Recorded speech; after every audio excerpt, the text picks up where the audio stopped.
studio. Alors évidemment, un peu de patience, vous le savez, on est connecté en tout cas en direct, mais grâce à des applications à distance. Et donc voilà, je vous demande la plus grande patience éventuellement si nous aurons quelques petits problèmes de ligne, quelques petits problèmes techniques.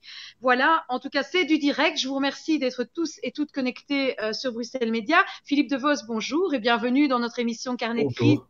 pour Bruxelles Média. Alors tout d'abord, docteur, je me permets de vous demander comment allez-vous?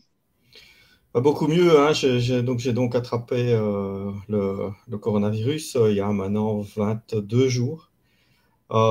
J'ai eu un passage à vide entre le sixième et le 10e jour, des moments très difficiles. Et puis là, je suis en train de me remettre gentiment. Mais je vais quand même beaucoup mieux depuis 3 4 jours. Ok, pensez-vous dès lors pouvoir reprendre rapidement du service au CHC de Liège, où vous êtes spécialiste en soins intensifs? Oui, donc dès mardi, je compte retourner à l'hôpital et j'essaie de voir aussi si je ne peux pas être utile autrement, c'est-à-dire en donnant mon plasma, puisque mon plasma a des immunoglobulines qui pourraient servir à sauver des malades. Donc c'est une autre alternative, mais là aussi, des études sont en cours et j'attends qu'on me réponde. Ok, parfait. Merci, docteur. Rocco, à toi. Voilà, bonjour docteur. Bonjour. Bonjour. Vous êtes aussi président de l'APSIM, l'association belge des syndicats de médecine. Oui. Vous avez une vue d'ensemble de ce que vos confrères aussi peuvent. Vous avez des contacts. Ça donne une vue d'ensemble. Oui, bah oui, tout à Ça fait. fait- Je suis en contact avec beaucoup de médecins de réanimation du pays et des médecins généralistes aussi. Donc, par la psy, mais effectivement, j'ai un retour des difficultés que chacun rencontre sur son terrain. T'as une vue d'ensemble assez précise, assez détaillée. On vous a connu dans la presse au tout début, même avant que ça commence. Vous aviez fait une approche mathématique avec des chiffres qui avaient été jugés choquants. Et pourtant, mathématiquement, c'était tout à fait juste. Ce n'était pas une estimation médicale, c'était donc une approche mathématique. Vous étiez parti d'un R0, donc c'est le potentiel de contamination du SRAS-CoV-2, donc du coronavirus qui nous inquiète pour l'instant, d'un 2,2, et vous avez fait une démographie comparée. Eh bien, si on ne fait rien, c'est bien ça que vous avez mis entre guillemets, si on ne fait rien, on arriverait à des chiffres qui étaient bien au-delà de ce qu'on imaginait à l'époque. Et vous avez été aussi parmi les premières personnes, si pas la première personne, à suggérer très vite de prendre des mesures de contention de l'épidémie, donc le confinement, ou aussi toutes les autres mesures qui accompagnent la sécurité individuelle, les EPI, donc les équipements de protection individuelle, tout ça devrait être vraiment très observé. Et ensuite, on connaît l'histoire telle qu'elle a évolué, d'abord l'Italie, ensuite la France et ensuite la Belgique. Donc le 24 février en Italie, on mettait tout le monde en confinement. Le 6 mars en France, 18 mars en Belgique. Mais alors voilà, la question que je me posais, que je trouvais intéressante, c'est en partant justement de l'outil de statistiques. Est-ce que, puisqu'on avait l'Italie et la France qui étaient un peu comme des laboratoires live, des laboratoires vivants juste à côté de nous, avec une méthode très proche de la nôtre, est-ce qu'on ne pouvait pas justement comparer la progression de la courbe et des moyens qui sont mis en œuvre, qui seraient à mettre en œuvre, donc utiliser l'esthétique comme un outil pour prévoir quelques jours à l'avance une réaction. Je vous avais parlé tout à l'heure, j'avais fait une approche moi-même en statistique. Ça peut paraître froid, mais parfois ça peut être utile quand même. En prenant la densité de population, la Belgique a une densité de population supérieure à l'italienne, une densité de population supérieure à la France, et donc un potentiel de contagion, un R0, on appelle ça un R0, de 2,2, aurait une très grande vitesse en Belgique, et c'est ce qu'on a constaté par la suite. Est-ce que c'est un bon outil, est-ce que ce serait un bon outil exploitable de faire des rapports réguliers sur, voilà, ça se passe comme ça chez nos voisins, chez nous on a des lits, autant de médecins, autant de personnes qui peuvent intervenir sur le terrain, autant de respirateurs, autant de matériel. On peut réagir à telle vitesse en faisant ceci ou cela. Est-ce que ça pourrait être utile? Alors ça pourrait être utile, et c'est entre autres ce que l'épidémiologiste Marius Gilbert fait. Et Marius Gilbert est dans la cellule déconfinement, donc je ne doute pas qu'il utilise ce genre de calcul pour décider du déconfinement, parce qu'en fait, l'effet du confinement, c'est d'abaisser ce R0 de 2,2 à une valeur en dessous de 1. Donc, c'est une valeur que, à mon avis, le groupe déconfinement va utiliser à chacune de ces réunions. Et le but, c'est d'ajuster les transistors de manière suffisamment correcte que pour avoir un R0 qui tourne autour de 1. Quand le R0 tourne autour de 1, ça veut dire que rien ne s'aggrave, rien ne s'améliore. Mais il y a un petit peu de coronavirus qui est là, mais pas suffisamment pour mettre les choses en difficulté, et donc on peut recommencer à vivre. Dès qu'il bascule au-delà de 1, on a un risque d'avoir un nouveau pic, une envolée. C'est cette envolée qu'on veut éviter, qui a malheureusement eu lieu en Lombardie, en Espagne, à New York. Et c'est ça qu'on veut éviter, ces images horribles-là. Et donc oui, ça va être utilisé par les épidémiologistes, et ils nourrissent leur modèle mathématique de toutes les informations qui nous viennent d'Italie, un peu moins de Chine maintenant, parce qu'on a quand même des doutes sur la validité des données chinoises, mais par contre, voilà, les données américaines, les données françaises, les données italiennes vont nous permettre d'affiner les transistors en fonction de l'âge, des mouvements de population, de toute une série de paramètres qui vont influencer la propagation de cette maladie. Mais c'est des modèles mathématiques complexes, mais il y a Nicolas van der Waal, entre autres, de l'Université de Liège, qui planche sur un modèle. Je vous dis Marius Gilbert aussi. Les experts se sont mis en contact les uns avec les autres, et on peut espérer qu'au fil des jours et des publications scientifiques, on arrive à un modèle proche de la réalité. Oui. Alors moi, je vais m'intéresser plus précisément à l'aspect médical du Covid-19 en tant qu'intensiviste et donc spécialiste en anesthésie et réanimation.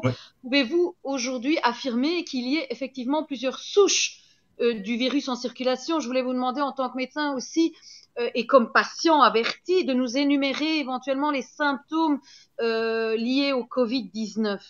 Ok. Alors les souches, le virus ARN est un virus qui se transforme au fil des contaminations. Donc des souches, il y en a même plus d'1 millier qui sont recensées par les tests PCR à travers le monde. Donc il y a 1000 coronavirus différents. Ça ne veut pas nécessairement dire qu'il y ait 1000 maladies différentes, qu'il y ait 1000 agressivités différentes. Et ça ne veut pas nécessairement dire qu'un traitement ne sera pas efficace sur les 1000, parce que parfois, c'est un peu comme nous, il y en a un qui a des cheveux plus bruns, l'autre les cheveux plus blonds, mais ils tapent avec leur pointe de la même façon. Donc, ce qui est important de voir, c'est dans ces souches, s'il y a des souches qui sont beaucoup plus agressives que d'autres, et si un vaccin ou une immunité contre une souche va nous protéger contre les 1000 autres. C'est ça qui est important de comprendre. Aujourd'hui, on n'a pas de preuves pour dire que une immunité contre une souche ne va pas être efficace sur les 999 autres. Donc, certains patients ont du mal à faire leur immunité, ça c'est une réalité. Mais par contre, une fois qu'on l'a faite, apparemment, on arrive à être protégé contre l'ensemble. Évidemment, il y a personne qui s'est porté candidat pour aller choper le coronavirus sur tous les continents pour voir si ça marchait. Donc, pour l'instant, c'est juste de l'analyse théorique. Mais c'est une des choses qu'il va falloir confirmer avec les traitements, avec les vaccins, avec les dépistages d'immunisation. Et c'est une des raisons pour lesquelles les virologues, pour le moment, tendent à dire qu'il va être pendant longtemps interdit de faire des déplacements à l'étranger pour la population. Parce que s'ils vont à l'étranger, ils vont être en contact avec une autre souche. Et pour le moment, on n'a pas encore de vision claire sur ce risque d'aller ramener en Belgique une souche nouvelle. Est-ce qu'on ne va pas relancer tout le bazar, même si les gens immunisés? Ça fait partie des questions qu'on va découvrir au fur et à mesure de cette maladie. En effet, on entend parler de différentes formes de développement de la maladie. Il y a la forme pulmonaire qui est la plus redoutée et en souvent une issue critique pour le patient, mais on entend également parler d'une forme gastro-intestinale aiguë dont de nombreux patients réfèrent encore des symptômes après plus de 20 jours après l'apparition des tout premiers symptômes, mais aussi des symptômes tels que anosmie et dysgeusie, respectivement perte de l'odorat et du goût. Donc il y a d'ailleurs une étude qui est en cours au sein des FUCAM, conjointement par le professeur Sven Saucé et Jérôme Le Chien,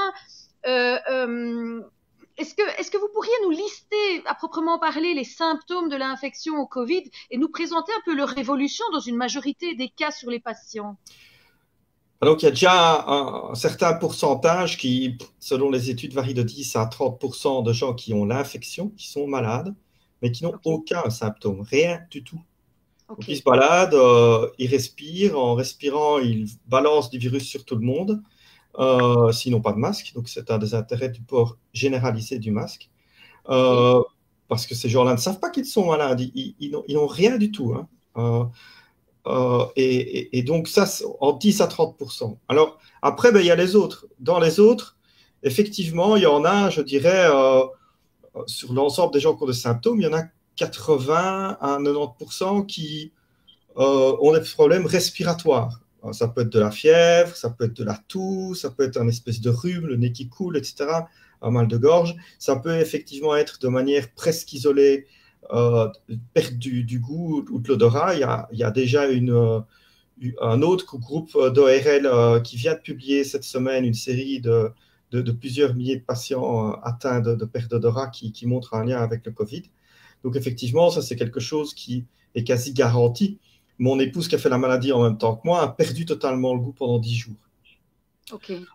Moi, à titre personnel, j'ai commencé effectivement par des symptômes digestifs. J'ai eu de la diarrhée et de la fièvre pendant 48 heures. Je n'avais aucun symptôme respiratoire. J'avais juste la diarrhée et la fièvre. On commence à décrire des gens qui font de l'épilepsie, c'est tout, et aucun autre symptôme, qui ont une méningite à Covid. Et donc, cette maladie, elle est polymorphe. Elle est très vicieuse pour nous à l'hôpital parce qu'elle peut se présenter sous tellement de formes que finalement, on doit être parano et se méfier de tout le monde. Petite question, est-ce qu'elle peut être aussi un petit peu projetée, un peu comme un lupus, par exemple? Est-ce qu'elle peut être un petit peu aussi vicieuse que l'est, par exemple, un lupus? Alors, elle est vicieuse et pas vicieuse, puisqu'en général, le temps d'incubation est court, hein, moins d'une semaine pour 99% des gens. Donc, ça, c'est moins vicieux qu'un lupus qui peut parfois mettre des mois à À vraiment se être développer. floride. Mhm. Donc là, elle n'est pas vicieuse. Par contre, elle peut avoir des manifestations. Voilà, on décrit aussi en pédiatrie des enfants qui ne font que des éruptions, un peu des éruptions type lupique ou des éruptions un peu comme des allergies, mais chez des enfants qui ne sont pas allergiques. Et ils font rien d'autre. Donc, je vous dis vraiment, cette pathologie est plutôt pernicieuse dans l'expression des symptômes. Par contre, elle l'est moins dans les délais, les durées de maladie. Ça, c'est plutôt classique. On commence les symptômes dans les 2 à 7 jours. On fait des symptômes pendant une grosse semaine à 20 jours. Et quand on est guéri, au bout de 21 à 30 jours, on est totalement guéri. Donc, ou bien malheureusement, on décède. Hein, ça, c'est l'autre alternative. On a donc la certitude qu'au bout de 30 jours, normalement, les personnes sont complètement guéries. Est-ce qu'on peut affirmer ça en termes scientifiques ou on a encore des doutes? Non, non, on peut affirmer ça en termes scientifiques. En tout cas, au bout d'une vingtaine de jours, le virus n'est plus du tout là.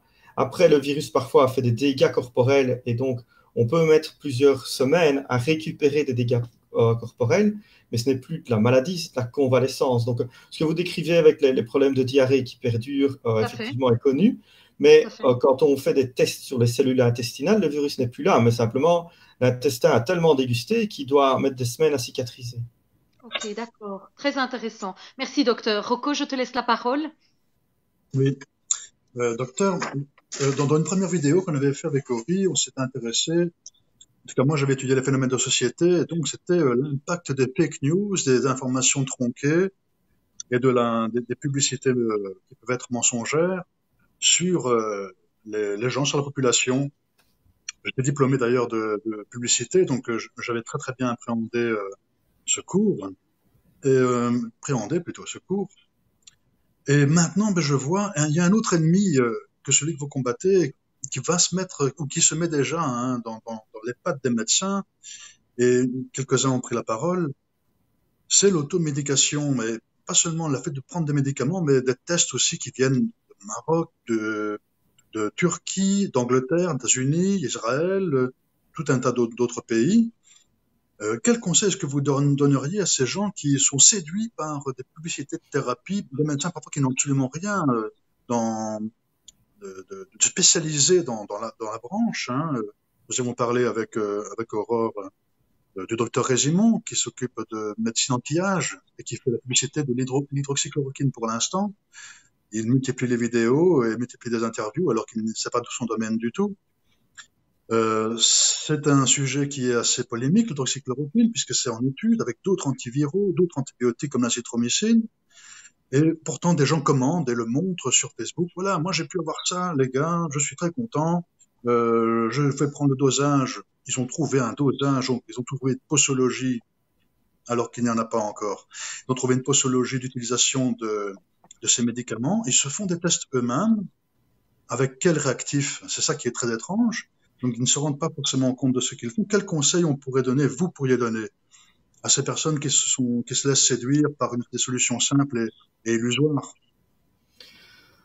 Donc, en tout cas, nous médecins, on rêve tous d'avoir un médicament miracle, hein, d'avoir le Superman du médicament qui va guérir tous les patients Covid. S'il y avait un médicament miracle, vraiment miracle, qui guérissait tout le monde, je pense que l'Italie serait retournée au travail depuis longtemps, puisque l'Italie, tout comme la Chine, hein, a essayé la Chine a essayé plus de 100 médicaments différents sur sa population. Le consentement éclairé est moins important en Chine qu'ici, on comprend pourquoi. Et donc, ils ont vraiment essayé toute une série de choses. Et malheureusement, la chloroquine a quelques résultats légèrement encourageants des études chinoises qui ont fait qu'on commence à l'utiliser dans les hôpitaux belges. Tous les patients hospitalisés en Belgique ont de la chloroquine. Il y a des études en cours sur la chloroquine dans les hôpitaux belges comme ailleurs. Mais aujourd'hui, les papiers qui sortent, pour le moment, ils sortent sur moins de 100 patients. Donc, c'est difficile de conclure un résultat sur moins de 100 malades. Vont dans les deux sens. Il y en a qui disent la chloroquine peut marcher, mais il y en a autant qui disent que ça marche que d'autres qui disent que ça ne marche pas. On a tous, dans chaque hôpital belge, on a un patient qui a été au bord de l'arrêt cardiaque à cause de la chloroquine. Parce qu'il faut rappeler que l'effet secondaire connu de la chloroquine, de ralentir le cœur, est potentialisé par le virus Covid qui lui aussi a des atteintes cardiaques. Et donc, le mélange des deux fait qu'il est plus dangereux dans cette indication-là que dans l'indication de malaria, où probablement beaucoup de gens qui nous écoutent l'ont déjà utilisé dans la malaria. Il y a vraiment une potentialisation des effets cardiaques qui est dangereuse. Donc, on ne démarre pas chez nous un traitement sans avoir fait un électrocardiogramme et on évalue au deuxième jour tous les patients avec un électrocardiogramme de manière à s'assurer que le traitement ne va pas les tuer, parce que c'est un traitement qui tue. Donc, je ne suis pas ni pour ni contre la chloroquine, je l'utilise dans mon hôpital, mais sous surveillance médicale, avec un suivi médical et avec une analyse raisonnée de ce que je fais. Je me réjouis et j'espère qu'arriveront vite des vraies études de grand volume sur un grand nombre de patients qui vont nous permettre de faire la lumière là-dessus. Et si c'est bon pour tout le monde ira faire son électrocardiogramme session généraliste et puis on démarrera la chloroquine avec l'électrocardiogramme. Comme ça. Donc, vous parlez de la chloroquine, en tout cas, en mode préventif, alors, là? Alors, non, je parle en mode thérapeutique, mais je pense, comme beaucoup d'autres scientifiques, que plus on l'administre tôt lorsqu'on commence à être malade, plus on a de chances que le médicament soit efficace. Et il y a beaucoup d'études qui démarrent tôt. Maintenant, si on voit que c'est efficace dans la thérapeutique, le principe, c'est d'empêcher la réplication virale. Et donc, si ça marche en thérapeutique, alors on pourrait espérer que ça marche en prévention. Et là, à mon avis, des études de prévention seront lancées une fois qu'on aura la réponse à la première question. Mais si ça ne marche pas dès qu'on l'a attrapé, il n'y a aucune raison que ça marche en prévention. De toute façon, en toute honnêteté, aujourd'hui, personne n'est capable de pouvoir fournir la chloroquine à 100% de sa population. Personne. Il n'y en a pas assez. Effectivement. Et justement, nous avons parlé donc de médication. Pensez-vous que malgré que nous traversions cette crise sanitaire historique, on le rappelle, l'hypothèse de pression de la part du lobby pharmaceutique sur les gouvernements puisse nonobstant persister? Je pense justement au cas de la chloroquine qui n'a toujours pas démontré en tout cas être un remède miracle. Est-ce que vous pensez que justement dans ce contexte de crise, on puisse nonobstant avoir justement des pressions des lobbies sur les gouvernements? Bon, je crois peu parce que la chloroquine est un produit qui est génériqué, donc n'importe qui peut la fabriquer chez lui dans son arrière-cuisine, je veux dire, s'il a les produits. Donc, du coup, ça n'intéresse personne, puisqu'il n'y a personne qui va gagner sa vie là-dessus. Ou en tout cas, il y a tellement un risque que les autres le produisent à votre place que c'est moins intéressant qu'un produit breveté. Hein. Souvent, c'est sur les brevets, en fait, que les firmes font pression. Donc sur les vaccins, vous voulez dire, hein? Sur les brevets, plutôt les vaccins, alors. Voilà, alors les vaccins, oui, mais ça, toute la communauté scientifique est certaine que le seul moyen d'en sortir vraiment efficacement, c'est le vaccin. Donc, je pense qu'il n'y a même pas besoin de faire de lobby. Le premier qui dit j'ai un vaccin disponible, il y a 6 milliards de commandes la semaine d'après sur son banc. Ou alors, enfin, les seuls qui ne vont pas se faire vacciner sont ceux qui n'ont rien compris et qui ont décidé qu'ils avaient envie de mourir. C'est leur choix. Mais il n'y aura pas besoin de faire de lobbying ici. Une fois qu'on aura un produit qui marche, la demande mondiale sera telle que le lobbying va être des États pour être livré avant l'autre. C'est un lobbying inverse pour une fois. C'est les États qui vont venir faire le lobby auprès des firmes pharmaceutiques. C'est déjà ce qu'on voit aujourd'hui. Hein. Les Oui, États sont tous en train d'un peu se prostituer auprès des fabricants de médicaments pour être le premier à être livré le moins cher possible. Ok. Donc il y a déjà des accords, on va dire, qui se font au niveau des États pour des éventuelles commandes, etc., des préaccords. C'est ça que vous nous dites. Oui, je sais que le ministre De Backer en Belgique a convoqué tous les représentants de toutes les firmes pharmaceutiques des produits potentiellement utiles dans cette crise et a eu une réunion en secret avec eux. Je ne sais pas ce qui a été dit pendant cette réunion, mais je sais qu'elle a eu lieu et je sais que pour se faire approvisionner prioritairement par rapport à d'autres, il y a du travail de lobbying qui est effectué par le gouvernement. Ça, c'est une certitude. Okay. Très intéressant, docteur. Merci beaucoup, en tout cas, pour votre honnêteté. Rocco, je te laisse la parole. Oui, donc pour revenir à cette question-là, donc les thérapies, c'est sous haute protection, hein, enfin précaution, je voulais dire, sous haute précaution avec un professionnel du métier et dans un hôpital, pas chez soi, en commandant sur Internet. La mise en garde, elle est très nette. Hein. Il y a des risques liés donc, à l'utilisation de certains médicaments, ceux dont fait le plus la publicité. C'est le conseil que vous donneriez? N'utilisez pas de médicaments par vous-même sans consulter un professionnel d'abord et être dans un environnement sain et Oui, je pense adapté? qu'au minimum en discuter avec son généraliste, parce que le généraliste connaît les autres traitements que vous prenez, connaît les autres maladies que vous avez, et donc il pourra vous dire, bah, je serai vous, celui-là je le prendrai, ou je serai vous, je ne le prendrai pas. À partir du moment où vous en êtes procuré, il ne va pas vous dire, vous êtes procuré, bah, vous êtes un vilain, n'en prenez pas. Il va essayer de vous conseiller au mieux. Lui, son rôle, c'est pas de faire la police. Hein. Les médecins, c'est pas des policiers, ils sont pas là pour juger. Les médecins sont là pour conseiller les gens au mieux de leur santé. Je pense qu'on est à 99%, la profession est consciente de ce rôle-là. On a d'abord un rôle de conseil. Docteur, en latin, ça veut dire celui qui sait. Donc celui qui sait transmet son savoir. C'est pas celui qui guérit ou celui qui soigne un docteur. Voilà, donc toujours quand même en référer à une personne du métier autour de soi avant de faire quelque chose si on n'est pas soi-même du métier. Donc. Voilà. Et même moi, j'ai demandé à mes collègues, en décidant de prendre du sélénium, de la vitamine D, enfin certains produits, j'en ai parlé à mes collègues parce que quand il s'agit de ma santé, j'ai des biais émotionnels qui font que je ne suis pas apte à décider de manière intelligente seul. Donc, même un médecin va en discuter à un autre médecin. Nous, on est habitués à discuter. Même quand on pense qu'on sait le traitement, on va quand même se le faire confirmer par un collègue. On fait tous ça en médecine. Tout à fait. Merci beaucoup, docteur. Henri, sera à toi. Alors, nous parlons des chiffres. Chaque jour, les autorités gouvernementales délivrent de nombreux chiffres à l'attention de la population, mais le chiffre qui capte particulièrement leur attention est celui du nombre de décès journaliers. Nous aimerions plutôt comprendre comment pouvoir interpréter intelligemment tous ces chiffres. Ne devrait-on pas plutôt insister, par exemple, sur les démissions de patients hors des services de soins intensifs? Nous aurions également souhaité aborder avec vous l'utilité de revenir régulièrement, en termes communicationnels, sur le nombre de lits disponibles. Ceci afin de justifier que nous disposions bien évidemment des moyens matériels nécessaires pour lutter contre cette pandémie. Et c'est un moyen de rassurer la population, en quelque sorte.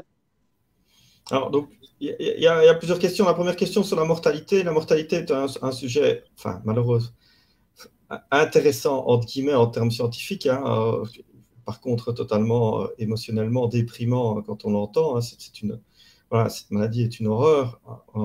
Mais on commence à avoir des études qui montrent que dans les populations qu'on a testées de manière large, donc ce qu'on ne fait pas en Belgique, hein, où on a dépisté même les asymptomatiques, la mortalité est à 0,6%.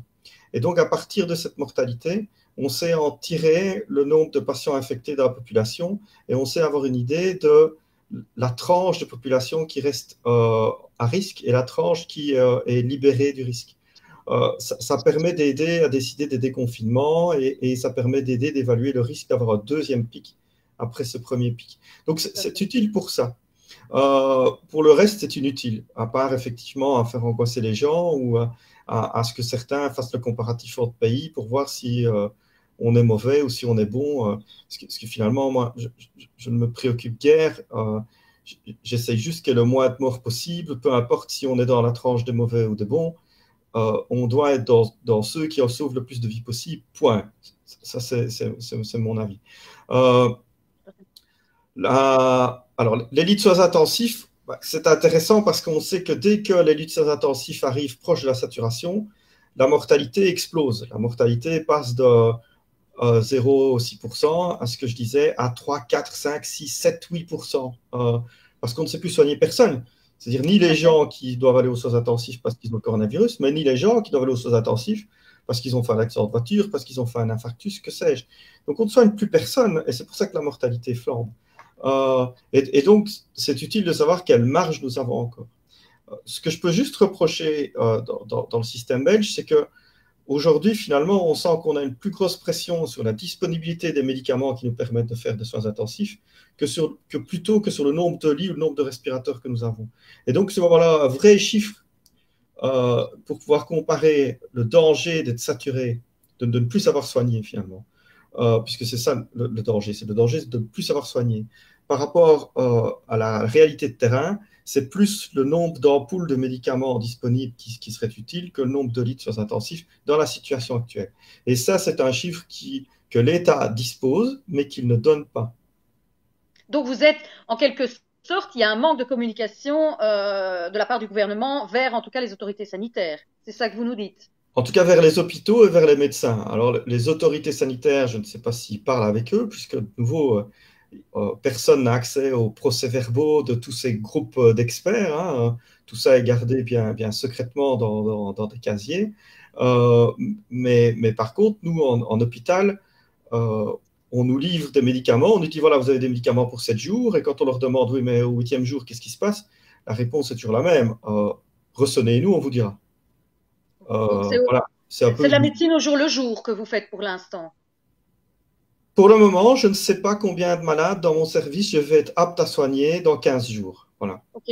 On a entendu effectivement qu'il y avait une petite polémique dans les derniers jours justement à propos de cela. Je me permets de faire une petite remarque. On a senti effectivement que certains de vos propos auraient pu heurter ou être mal interprétés en tout cas. Mais dans la configuration actuelle, on est vraiment dans une médecine de guerre où malheureusement, on va dire les besoins matériels ne sont pas suffisants, en tout cas dans le cadre des hôpitaux, et vous êtes amené à faire des choix, c'est ça? Donc depuis cette semaine, on nous livre des médicaments vétérinaires parce qu'on n'a plus de médicaments humains à nous livrer. Hein, donc je pense que c'est quand même une situation qui n'est jamais arrivée dans l'histoire de la médecine belge, jamais. Et donc effectivement, nous, on doit sur le terrain agir en conséquence. Si on a la conviction qu'on en est dans un tel état qu'il n'y a plus que des médicaments vétérinaires pour soigner les malades, est-ce qu'à ce moment-là, on ne doit pas commencer à essayer d'admettre prioritairement dans les soins intensifs les gens qui ont le plus de chances de survivre et que quelqu'un qui n'a presque aucune chance de survie parce qu'il a déjà de très nombreuses maladies derrière lui, ne doit-il pas être mis de manière moins prioritaire dans la liste, dans le listing des admissions que nous devons faire? C'est ça les questions que le terrain se pose aujourd'hui et nous aimerions avoir de l'État un récapitulatif complet des médicaments disponibles de manière claire pour savoir si effectivement ceux qui ont décidé de commencer ces priorisations ont raison ou s'ils ont tort. Aujourd'hui, chaque hôpital fait à selon sa conviction de la manière dont l'État nous parle. Si certains disent l'État, il y a des pénuries plus importantes que ce qu'ils nous annoncent, ils ont tendance à être très à réfléchir beaucoup avant d'admettre un patient en réanimation, et d'autres qui disent non, l'État nous livrera toujours les médicaments quoi qu'il arrive, eux admettent tout le monde. Ça crée un biais de justice dans le traitement des patients entre hôpitaux qui, pour moi, est inacceptable, et la seule solution, c'est que l'État nous fournisse un récapitulatif complet des médicaments disponibles et des risques de pénurie. Pour le moment, il ne le fait pas, et donc il participe à cette situation que je trouve scandaleuse. Là, vous êtes vraiment en train de faire un appel, en tout cas au monde politique, qui sans doute nous regarde aussi, en disant, on a besoin d'un registre des médicaments disponibles à aujourd'hui, c'est ça, pour pouvoir évaluer le nombre de patients que nous pouvons sauver, en tout cas nos moyens disponibles, c'est ça. Hein. Vous savez, ils le font avec les masques. Les masques, il y a la liste des masques actuellement en Belgique, des masques en cours d'analyse qui sont déjà en Belgique et des masques qui sont en commande et qui vont arriver. Ils le font avec les masques, ils ne le font pas avec le reste. Alors que je sais de manière certaine qu'ils ont le listing. Donc, c'est juste qu'ils ne le rendent pas public. Et je ne m'explique pas cette non-déclaration. Au minimum, s'ils ne veulent pas le rendre public, ils devraient au moins informer les pharmacies d'hôpitaux. Parce que, je vous dis, ça permettrait d'adapter nos décisions sur le terrain. S'il n'y a effectivement aucune pénurie, personne n'a de raison alors de commencer à mettre des priorités. Je n'ai pas envie, et aucun médecin n'a envie de mettre des priorités. Dans notre travail quotidien, on n'en met pas. On n'en met que lorsqu'il y a des catastrophes comme par exemple les attentats de Bruxelles, là on a dû mettre des priorités, ou lorsqu'il y a effectivement des guerres.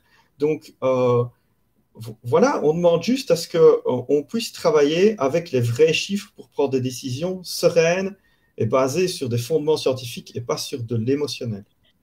Docteur, moi je voulais juste vous demander, Rocco, je voulais juste vous demander comment vous vous sentez, parce qu'effectivement on a vu qu'il y a eu cette polémique et vous avez été fortement attaqué. Comment vous vous sentez, vous, en tant que personne, en tant qu'être humain, à être confronté justement à des décisions telles que celle-là dans votre métier? Comment vous le vivez? Moi je voulais revenir vraiment sur l'aspect personnel et démontrer aussi qu'il y a une charge émotionnelle énorme sur le personnel médical en ce moment. Vous savez, ce qu'on appelle le tri de catastrophe, puisque ça a un nom en médecine, ça s'appelle le triage en fait, c'est un nom horrible. C'est quelque chose qu'on nous enseigne dans les études pour la médecine de soins intensifs depuis 50 ans. C'est enseigné dans les écoles et il y a des grilles de triage qui existent depuis la Deuxième Guerre mondiale. Donc, c'est des choses qu'on apprend et qu'on connaît et on sait que un jour, ça pourrait nous arriver. Mais entre savoir qu'un jour, ça pourrait nous arriver et devoir l'appliquer sur le terrain, il y a une énorme différence. Et, les premiers articles que j'ai écrits, et donc il y a quelques semaines, j'écrivais justement ces articles pour sensibiliser la population, pour diminuer il y a 7 semaines déjà, 7 semaines. Voilà. C'est énorme quand on y repense. Ben oui, 7 semaines. L'objectif de cet article, c'était juste d'éviter à devoir faire ça, parce que toutes les publications scientifiques disent que les médecins ont des séquelles psychologiques de ces actes. Et je sais, pour avoir malheureusement dû avoir à faire des décisions éthiques comme ça dans le passé, que c'est un fantôme qui vous reste toute votre vie. Ça reste là. On a mis des équipes de psychologues et de psychiatres spécifiquement pour les médecins et les infirmiers de soins intensifs pour le moment, parce que tous, un jour ou l'autre, on craque. Durant ces 7 semaines, je dois avoir l'honnêteté de dire que j'ai déjà pleuré. Il m'est arrivé de rentrer chez moi et de pleurer le soir. L'inverse serait pas logique. Et puis, quelque part, c'est ce qui me permet de tenir. C'est justement de vider un peu cette émotion. Tout à fait. Personne n'a envie de vivre. Tout à fait. Tout à fait. Moi, je voulais vous demander en complément, on a parlé de chiffres effectivement, et je vous remercie en tout cas d'avoir eu le courage de parler aussi de votre intimité. Vraiment, merci. Et je réitère en tout cas tout notre soutien à vous et votre personnel en tout cas. Hein. Je voulais Je voulais justement aborder, comme on parlait des chiffres et des éventuels décès collatéraux, bah, évidemment, il y a les décès liés au Covid en ce moment, mais il y a aussi des décès survenus à domicile, en maison de repos, en maison de soins, justement, qui ne sont pas comptabilisés dans les statistiques officielles et donc en quelque sorte qui passent inaperçus, mais pas seulement des morts directes de patients infectés non testés, mais aussi de patients présentant des pathologies antérieures au Covid et qui malheureusement, faute de suivi médical, vu la situation de chaos dans les hôpitaux, pour l'instant, auront connu une aggravation de leur état de santé et perdu la vie. Et puis, je pense aussi à tous les suicides, une donnée à laquelle malheureusement on ne fait absolument pas référence en ce moment et dont j'ai vu et j'ai pu effectivement prendre connaissance que plusieurs psychiatres avaient tiré la sonnette d'alarme. Qu'en pensez-vous, docteur? Est-ce qu'on passe vraiment à côté aussi de nombreuses morts, de nombreux décès collatéraux du Covid, pas seulement liés à l'infection elle-même, mais également au contexte? Alors malheureusement, on sait qu'il y a trois pics de mortalité dans une épidémie. Il y a le pic épidémique lié à la maladie elle-même. Il y a un deuxième pic qui est lié à des morts évitables, des gens qui reportent leurs soins de manière exagérée parce qu'ils ont peur d'attraper le virus en allant chez le médecin ou en allant à l'hôpital. Et donc qui laissent leur maladie s'aggraver petit à petit et qui finissent par décéder de cette maladie. Pour vous donner un exemple, en 1918, 30% des morts dans la période de grippe espagnole étaient des morts qui n'avaient pas contracté la grippe espagnole, qui sont morts d'autre chose. Donc on sait malheureusement qu'il y en a. Et la PSIM, donc mon syndicat, a fait un appel à la ministre pour qu'elle fasse des campagnes de sensibilisation pour essayer d'encourager les gens à revenir chez leur médecin généraliste ou à revenir chez leur médecin spécialiste pour des consultations semi-urgentes qui restent ouvertes et pour lesquelles on prendra des précautions pour les mettre à l'abri du circuit des patients Covid, de manière à ce qu'ils n'attrapent pas le virus en venant chez le médecin, mais ils doivent absolument venir. Sinon, finalement, le risque de mourir d'autre chose sera plus grand que de mourir de ça. Donc, ce deuxième pic, ça fait déjà 3 semaines maintenant qu'on communique là-dessus, qu'on parle, qu'on envoie des emails supplicatifs à Madame De Bloch pour qu'elle fasse des campagnes de communication là-dessus. Mais pour l'instant, effectivement, peu de gens nous entendent. Alors, le troisième pic qui malheureusement est connu, c'est le pic des dépressions, des stress post-traumatiques, puisque c'est un événement qui peut être extrêmement stressant pour beaucoup de personnel et beaucoup d'individus dans la population. Et on sait qu'effectivement, on peut avoir un troisième pic d'arrêt de travail et malheureusement, on peut aller jusqu'à la mort par suicide d'une partie des gens. C'est la raison pour laquelle on a obtenu de l'INAMI que les consultations par téléphone des psychiatres soient remboursées, que les psychiatres puissent suivre et soutenir la population dans ces moments, parce que finalement, la médecine psychiatrique est une médecine qui est plus adaptée, je dirais, à la consultation par téléphone que la médecine d'accouchement des obstétriciens et des gynécologues. Donc là, il y a une voie qui est possible. On vient de la débloquer au niveau national. Maintenant, il faut que les gens n'hésitent pas à contacter les professionnels, leurs médecins généralistes, qui éventuellement verra les psychiatres ou directement les psychiatres, pour avoir du soutien. Ce n'est pas une honte d'avoir besoin de soutien. Nous, à l'hôpital, on l'accueille avec soulagement, ce soutien. Il faut l'entendre, il faut accepter d'être aidé. C'est notre métier d'aider les gens, mais il faut nous en donner les moyens en venant vers nous. Et puis nous, on vous aidera en trouvant la meilleure solution pour que vous n'attrapiez pas le Covid pendant que vous êtes soigné pour autre chose. Mais il faut croire qu'on sait gérer tout seul un événement comme aujourd'hui. Ça fait 100 ans qu'on n'a pas eu de confinement de ce niveau-là. Hein. Il y a 3 générations, voire 4 qui n'ont pas connu ça. C'est normal de craquer. Moi, je trouve que c'est normal. Ok. Rocco, je te laisse parler des méthodes. Avant de parler des méthodes, moi j'aimerais revenir sur un petit point, faire un petit focus. Donc on vient de mettre un peu en évidence qu'il y a des problèmes de communication sur certains points nécessaires, comme la disponibilité de certains médicaments, réserves et autres. Est-ce que le collège d'experts, justement, qui réunit le GEES, mais avec des mauvaises données, pourrait pas avoir son travail entravé, devoir revenir sans cesse sur la situation avant d'avoir une vue claire? C'est-à-dire qu'ils vont donner des conseils à un moment donné, ils vont donner des directives. C'est de ça qu'on attend d'eux, hein, ils sont exprimés clairement sur ça. Mais si eux, les informations qu'ils reçoivent ne correspondent pas à ce qu'on a sur le terrain, il va y avoir dichotomie, donc il va y avoir une séparation entre ce qui est à faire et ce qu'on peut réellement faire sur le terrain. Là, ça ne fait qu'aggraver la détresse à ce moment-là des praticiens sur place. Oui.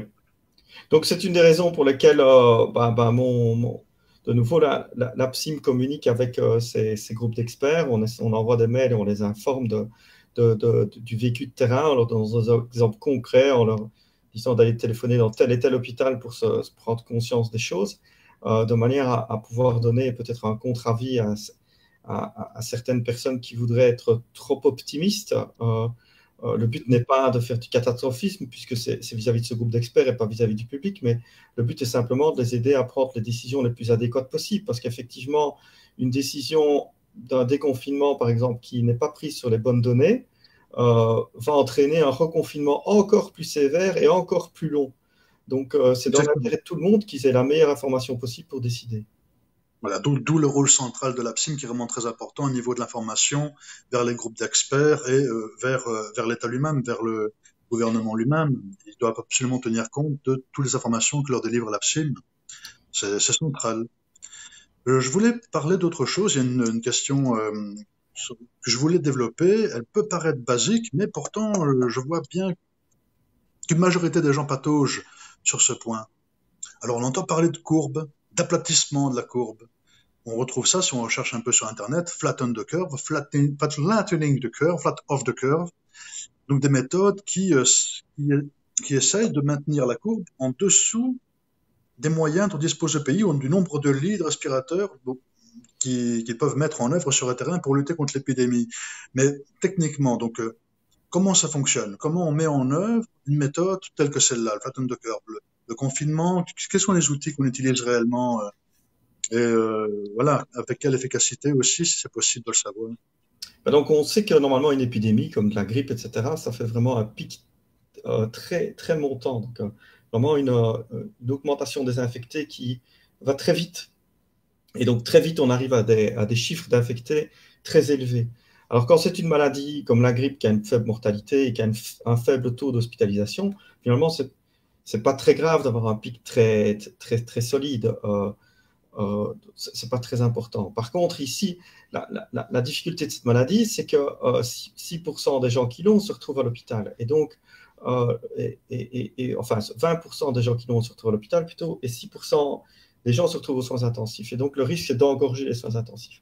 À partir de ce moment-là, il faut essayer qu'au lieu d'avoir un pic vraiment montant, on arrive à avoir un pic moins important, parce en diminuant le pic, donc en étalant comment est-ce qu'on diminue le pic, on n'essaye pas d'avoir moins de malades atteints. Hein. En fait, on essaye simplement qu'ils soient atteints sur un plus long temps. Et donc, au lieu d'être tous malades en 2 semaines, on essaye qu'ils soient tous malades en 1 an, en gros. En 1 an. Une fois qu'on a réussi ça, eh bien, on a pu sauver cette surmortalité, je vous parlais 0,6% vers 8%. Eh bien, on arrive à sauver ces 7,4% de la population qui peuvent rester en vie, alors que dans l'autre système, ils mourraient.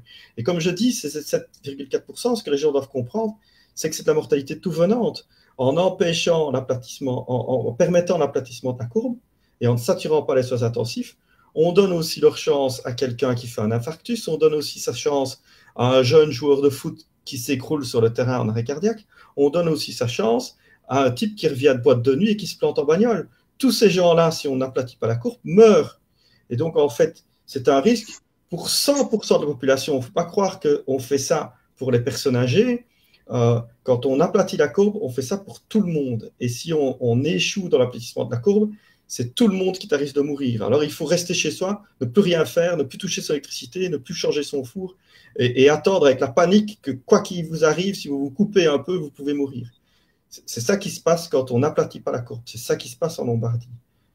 Voilà, Parlant justement de la méthode flat of the curve, on a pu observer en début de crise sanitaire que le Royaume-Uni avait tout simplement refusé d'appliquer toute mesure en vue d'un éventuel conteniment de la maladie. On a pu observer dans les dernières semaines qu'ils ont ils ont dû rapidement se résoudre, en tout cas, à adopter ces mêmes mesures qu'ils réfutaient au départ pour des motivations exclusivement économiques. Pensez-vous vraiment que cette hypothèse d'immunité de groupe appliquée au départ par l'Angleterre soit une conception scientifique crédible de gestion de la crise sanitaire qui nous touche actuellement? En tout cas, on a pu voir que l'OMS, l'Organisation mondiale de la santé, qui a été fort critiquée dans les dernières semaines, avait au départ exclu le principe d'endiguement et bien au bénéfice du principe d'atténuation. Donc l'endiguement, c'est contenir l'épidémie, et le principe d'atténuation, c'est effectivement ralentir l'épidémie et donc le flat of the curve.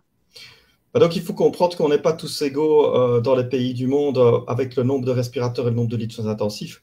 Nous, on a la chance en Belgique d'avoir beaucoup de respirateurs et beaucoup de lits de soins intensifs. Et donc, on peut réussir à ce que la courbe soit aplatie en dessous de ce qu'on dispose. À partir du moment où on est dans un pays en Afrique ou autre où il n'y a pas de respirateurs, qu'on aplatisse ou pas la courbe, la mortalité va être explosive. Alors, à ce moment-là, quand il n'y a rien à faire, il n'y a rien à faire. Voilà, à part essayer que ça se passe le plus vite possible pour que les gens puissent reprendre une vie normale, qui ne sera plus normale, le plus vite possible. Donc, quand on est dans un pays qui est avec des soins sanitaires et hospitaliers précaires, et malheureusement, la Grande-Bretagne, c'est pas super. Ils sont dans une situation aujourd'hui où ils pensent... Comme les États-Unis d'ailleurs, comme les États-Unis. Alors, comme les États-Unis, oui. Puisque là, par contre, ça a été un DNI plus prolongé que nous. Et une fois qu'ils se sont réveillés, il était trop tard. C'est une maladie, c'est un cheval au galop. À un moment donné, il atteint une telle vitesse que plus personne ne sait l'arrêter. Et c'est malheureusement ce qui se passe dans certains États américains. Mais voilà. Donc ici, on a la chance qu'on a réussi à l'aplatir de manière efficace. Et donc, on va éviter ce pic de mortalité. Mais il y a des pays qui sont condamnés à ne pas y arriver parce qu'ils n'ont pas assez d'infrastructures. Donc, on peut dire vraiment que le système de santé européen nous aura sauvés, entre guillemets, et par contre, le système de santé anglo-saxon a tenu le déni jusqu'au bout, sachant ne pas disposer des moyens nécessaires. C'est bien ça que vous nous dites aujourd'hui. Oui, des moyens et une volonté financière. J'ai vu quelques papiers qui expliquent que les patients qui sont sortis de l'hôpital qui avait eu le coronavirus sortent avec une note qui varie de 30 000 à 100 000 euros qu'ils doivent payer à l'hôpital de leur poche. Ici, les notes de patients qui vont sortir de coronavirus vont aucune dépasser 1 000 euros. Donc, voilà, ça aussi, c'est un drame, évidemment. Et donc, dans un pays où on sort avec une note de 100 000 euros de l'hôpital, ça devient un enjeu qui s'ajoute aux autres. Et donc, il y a aussi des freins liés à ça. Et il y a probablement des gens qui se disent j'ai 65 ans, j'ai 70 ans, ça va me coûter 100 000 euros si je vais à l'hôpital, j'y vais pas, je meurs chez moi. Heureusement, en Europe, on est préservé de ce type de choix-là, mais c'est des choix horribles. Enfin, c'est la moins bonne raison de mourir. Personnellement, je suis vraiment choqué et je suis heureux qu'on ait quand même une sécurité sociale, même s'il y a une charge financière aux patients. Cette charge, elle n'est pas de cette étendue-là, c'est horrible. Tout à fait. On peut vraiment remercier le système de santé européen, qui est quand même un système de santé solidaire. On le voit aujourd'hui, la nécessité de préserver en tout cas notre sécurité sociale. On l'a compris, je pense. Oui. Rocco, je te laisse la parole. Dans la méthode de flat of the curve, donc ce qu'on applique pour l'instant, il y a une question de moyens, d'avoir un rapport toujours entre les moyens qu'on possède et c'est cette courbe qu'il faut tenir et avoir le virus en longueur comme ça. À Wuhan, ils avaient donc j'ai entendu plusieurs de vos confrères qui prenaient encore comme exemple ce qui a été fait, pas comme exemple de ce qui est à faire, mais de ce qui a été fait. En Chine, on a concentré les malades. Je ne sais pas si on m'entend encore là, en fait. Oui, tout à fait, oui. Encore. On a concentré les malades, donc dans des hôpitaux construits en très très peu de temps, donc des cellules hospitalières, concentrer les malades. Ça n'a absolument pas aidé du tout. D'ailleurs, ils n'étaient pas, eux, en méthode 2 et ils n'étaient pas en flatteur de cœur. Ils étaient en un confinement très très très sévère. Et ça ne leur a pas permis d'en sortir, le fait de concentrer les malades. Philippe Juvin disait, par exemple, c'est à vos confrères qui est du Centre Pompidou de Paris, et je mets en parallèle avec vous. Hein, je pense que vous êtes deux personnages très importants dans cette lutte contre le coronavirus en Europe, dans cette pandémie mondiale en fait. Dans le pays, tout n'est pas réparti avec égalité. Il y a des hôpitaux plus grands, des centres hospitaliers qui ont plus de moyens que d'autres. Décentraliser les malades, c'est une idée qui avait été soulevée par Juvin. Il avait demandé un pont aérien, des trains aménagés exprès pour faire voyager les malades jusqu'en Italie. S'il fallait, dans certains points d'Italie, il y avait très peu de touchés, mais il y avait des hôpitaux. Décentraliser les malades pour que tout le monde puisse bénéficier. Donc libérer les hôpitaux, libérer les soins intensifs. Est-ce que ce serait pas une idée qui pourrait aider, une suggestion qu'on pourrait soumettre aussi, comme ça a été fait en France, en Belgique, vers le comité d'experts pour les aider à voir plus clair aussi. Là, on a plus de moyens, par exemple, à Anvers, je donne des noms de villes comme ça, peut-être plus à Liège qu'à Mons. Mons, la région de Mons-Borinage est une région qui a été mise en avant souvent parce qu'elle était très très très touchée. On a 2 hôpitaux et les moyens qu'ils avaient donc, quand je suis rentré en contact avec eux, ils me le disaient, les moyens qu'ils avaient pour lutter contre une pandémie, c'était pas adapté. Est-ce que décentraliser les malades, les faire voyager vers d'autres endroits du pays qui posent plus de moyens, c'est pas un moyen, un outil qui pourrait permettre de faire justement rabaisser la courbe plus rapidement encore? Alors, en tout cas, il ne faut pas que l'effort qu'on fait tous d'aplatir cette courbe soit détruit dans certaines régions et pas d'autres. Si on aplatit la courbe par des mesures belges, il faut une solidarité belge. C'est pas correct de laisser des gens avoir des soins intensifs pleins et une charge de travail délirante, un épuisement professionnel majeur, alors que d'autres à côté se tournent les pouces. C'est inadapté. Et donc, c'est ce que nous faisons. Donc, l'État nous demande tous les jours d'envoyer à midi le nombre de patients que nous avons dans l'hôpital et dans les soins intensifs. Nous sommes prévenus que l'État est maître du déplacement des patients, donc peut nous dire « Ok, bah vous, comme vous avez encore 15 places disponibles, je vous en saisis 5 et nous allons vous faire venir des patients de stand à Liège. » L'État s'est autorisé ce droit et ça nous semble tout à fait correct. Et avant même que l'État ait fait ça, dans les provinces, tous les médecins de soins intensifs se coordonnent. On fait des réunions par web comme vous ici entre nous. Et on est déjà en train de se transférer des malades sur Liège alors qu'on est à 80% d'occupation pour certains hôpitaux, de manière à libérer du souffle pour ces hôpitaux et qu'on soit tous en entraide. Donc le terrain le fait, et en plus, si dans certains endroits de Belgique, le terrain ne le fait pas spontanément, l'État le fera derrière nous. Donc voilà, on est effectivement dans cette idée-là. C'est ce qu'il y a de plus sain à faire. On doit, si nous ne sommes même pas capables d'être solidaires entre nous, imaginez comment on peut demander à la population d'être solidaire avec les malades. Ok, vous avez les moyens donc de transférer les patients, je suppose. Les moyens existent. Alors, on a les moyens, mais pour les patients encore moyennement sévères, pas pour les patients les plus graves. À un moment donné, la maladie fait que certains patients deviennent intransportables. Mais on a donc en général, les patients qu'on décide de transférer, c'est les patients qui viennent d'arriver, qui ne sont pas encore dans l'état catastrophique. Ces malades-là, au moment où ils arrivent, on dit, bon, là, on va commencer à manquer de place. Hop, on les transfère avant que ce ne soit là, qu'ils deviennent intransportables. Mais nous avons tous dans les hôpitaux quelques patients intransportables. Ok, Rocco, est-ce que tu peux nous parler du processus d'aérosolisation, s'il te plaît? Oui. Comme ça, on enchaîne. Hein. Merci. C'est un terme qui revient très régulièrement dans les études qui sont menées sur le potentiel de contagion du SRAS-CoV-2. C'est son déplacement dans l'air, l'aérosolisation. Il y a des études qui ont été menées où on voit que en fait les postillons les plus lourds ils tombent au bout de 1 mètre. C'est par contre les plus légers qui peuvent lui permettre d'aller plus loin, de contaminer plus de personnes. Certaines études qui ont été mises en avant parlent de 4 mètres, d'autres de 6.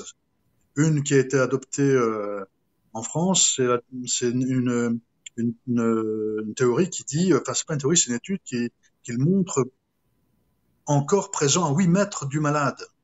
Dans un périmètre de 8 mètres du malade, donc il reste en suspension dans l'air.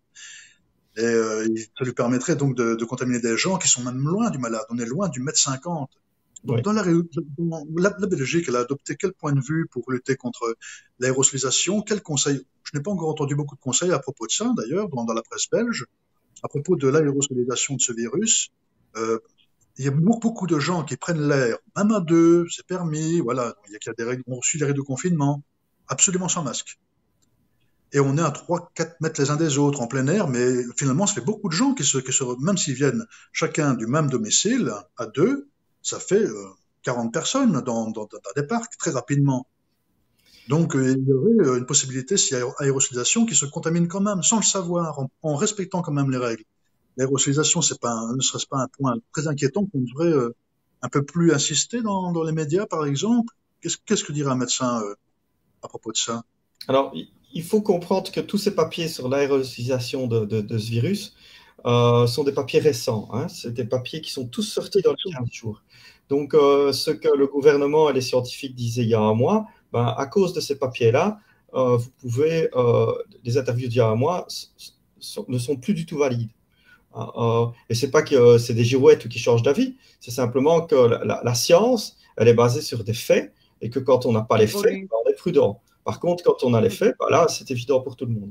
C'est ce qui explique qu'aujourd'hui, le Centre pour le contrôle des maladies infectieuses européen, l'Académie royale de médecine belge, tout le monde dit que tout le monde doit porter des masques. C'est maintenant, il n'y a plus personne dans la communauté scientifique à cause de tous ces papiers qui dit ne portez pas de masque. Pourquoi? Parce que la projection à 8 mètres que vous venez de décrire, une fois qu'on a un masque, oui, même un bête bout de coton, hein, il n'y a pas besoin d'avoir un masque chirurgical, même un bête bout de coton, il n'y a plus rien qui passe à 1 mètre. Et donc, le masque, il est utile pour éviter que les gens malades ne poussent le virus vers les autres. Il est un peu moins utile pour éviter que des gens pas malades ne l'attrapent. Mais il est quand même utile. Un bête masque avec 3 couches de coton, rien d'autre, qu'on lave à 60 degrés, c'est déjà, selon les études, entre 85 à 90% de risque en moins de l'attraper. 85 à 90%. Même la chloroquine ne fera pas ça.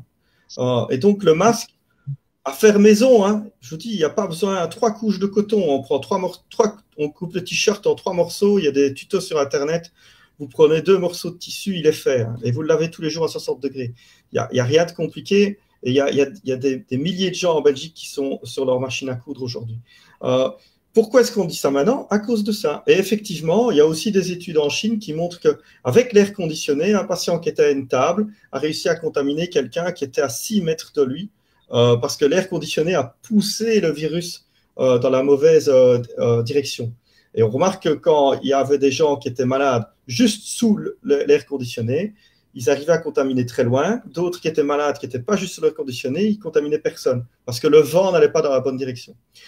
C'est ce qui explique aussi qu'en plein air, ces risques de contamination sont beaucoup moindres qu'en zone non plein air. S'il y a quelqu'un qui éternue, ce qui est la pire des choses pour pousser le virus très loin, qui n'a pas de masque, qui est au supermarché et que vous êtes dans le rayon d'à côté, à 2 mètres de la personne avec le rayon à côté, vous avez un risque d'être contaminé, oui. C'est tout l'intérêt de porter des masques. Tout à fait, oui. Voilà, c'est ça que les scientifiques n'ont pas... ce ne sont pas des girouettes qui ont changé d'avis sur les masques, c'est simplement qu'avec la science maintenant... Ça évolue. Ça évolue. La connaissance évolue de jour en jour, en fait. Hein. Et c'est difficile pour les gens de comprendre que la médecine, tant qu'on n'a pas la réponse, bah, c'est une science inexacte. On ne sait pas tout sur tout en médecine. Et on doit parfois attendre d'avoir des papiers pour comprendre et réagir de manière adéquate. C'est ce qui se passe. Les experts ne sont pas des girouettes. Alors, Rocco vient de vous parler du concept d'aérosolisation. On a entendu également qu'il y avait un probable parallèle entre la pollution environnementale, donc la présence de particules fines dans l'atmosphère et l'augmentation du taux de contagion du virus. Selon vous, devrons-nous immanquablement revoir notre mode de vie, notamment dans les grandes villes où on obtient à proprement parler le combo concentration de particules fines, une importante densité de population au mètre carré, une indissociable promiscuité, notamment au travers de l'utilisation des transports en commun. Pour vous, est-ce que c'est tout notre mode de vie contemporain qui va devoir être revu et qui est menacé? Alors, la première chose, c'est ce que vous venez de dire, c'est-à-dire que c'est difficile de trancher si c'est vraiment les particules fines qui sont le problème. Je dis toujours que si un jour je faisais une étude pour voir si les gens qui portent un briquet dans une poche de leur pantalon ont plus de cancer du poumon, on me dira que oui.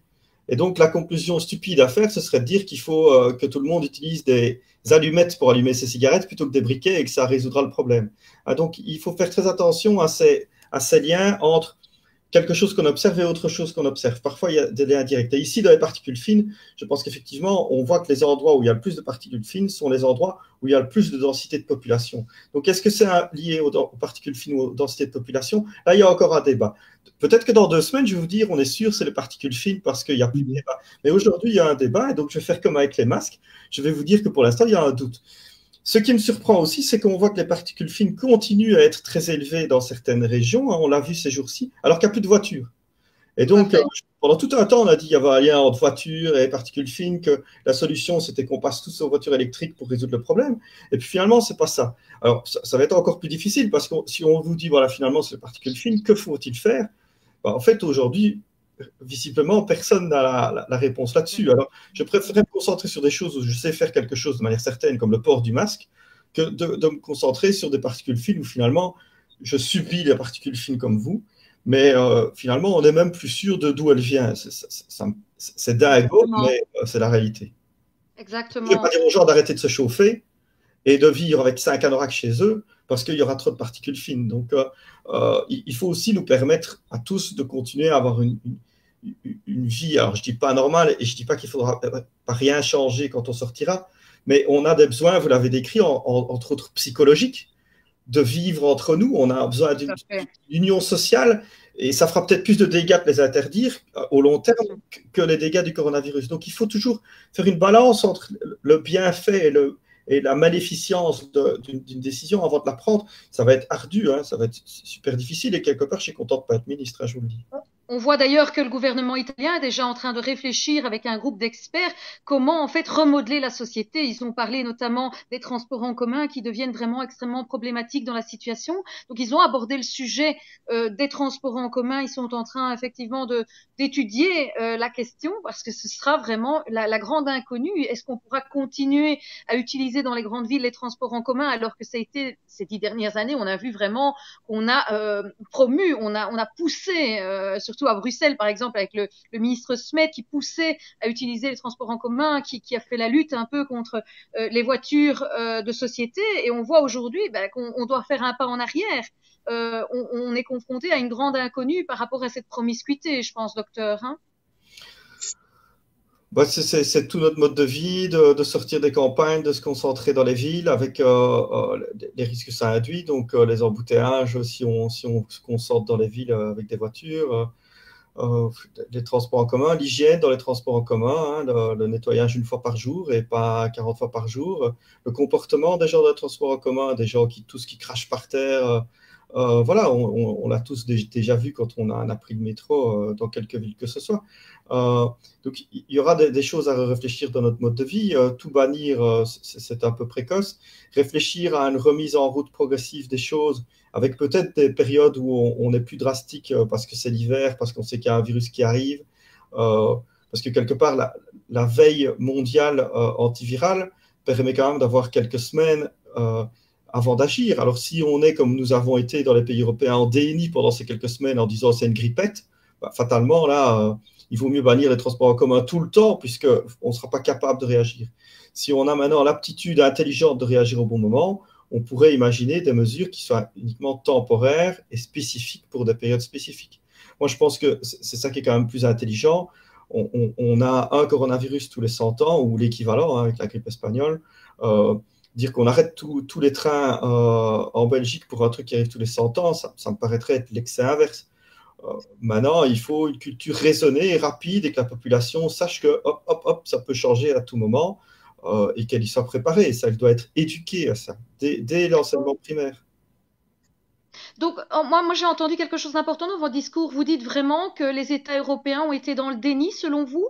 Est-ce qu'ils n'ont pas entendu les appels de l'Italie au début, au mois de février? Vous savez, que ce soit des interviews de ministres en France, en Belgique, dans tous les pays, j'ai entendu des gens qui disaient oui, mais l'Italie, c'est Italie, c'est quand même pays du sud de l'Europe, sous-développés. C'est des gens qui ne connaissent pas. Moi, j'ai été dans le cadre de mon métier dans les hôpitaux de Milan. Il n'y a aucune honte à travailler dans l'hôpital universitaire de Milan par rapport à un hôpital universitaire belge. Au contraire, hein. Moi, je confirme. Je confirme. À Milan. Mais des politiques qui continuent à dire oh, mais c'est parce que ces Italiens, ils se font la bise, ils ont des hôpitaux de mauvaise qualité, c'est pour ça qu'ils ont des problèmes. Ça, pour moi, c'était du déni ou alors de l'imbécilité. Mais je préfère. Mais est-ce qu'il n'y avait pas aussi un concept de sidération? Est-ce qu'il n'y avait pas le concept de sidération, outre le déni? Est-ce que les gens n'étaient pas dans un état de sidération aussi? Alors, on peut l'appeler comme on veut. Je parle ça de déni parce que dans la courbe de résistance au changement et dans la courbe de deuil, la première phase, c'est le déni. Donc, chaque fois qu'on vous propose un changement en termes d'individu, la première réaction que vous allez faire, c'est nier la raison pour laquelle on vous demande de changer. C'est un mécanisme psychologique universel. Tous les humains ont ça à un moment donné. Quand on vous annonce un décès, la première chose que vous faites, c'est pas vrai. Ça peut durer juste ce temps-là, mais en fait, c'est votre phase de déni. D'autres vont, jusqu'à ce qu'ils voient le corps, ne vont pas accepter que la personne est morte. C'est ce qu'on appelle le déni en psychologie, donc c'est le terme psychologique que j'emploie. C'est un terme qui touche tout le monde, y compris les politiciens, ils sont humains comme nous. Probablement qu'un robot aurait fait l'annonce plus tôt, donc peut-être que l'intelligence artificielle est une des voies pour prendre des mesures plus vite et plus adéquates. Moi, je crois beaucoup en l'intelligence artificielle comme associée à l'humain. Je m'oppose à l'intelligence artificielle qui décide seule, mais associée à l'humain, elle pourrait foutre quelques baffes à l'humain pour le réveiller.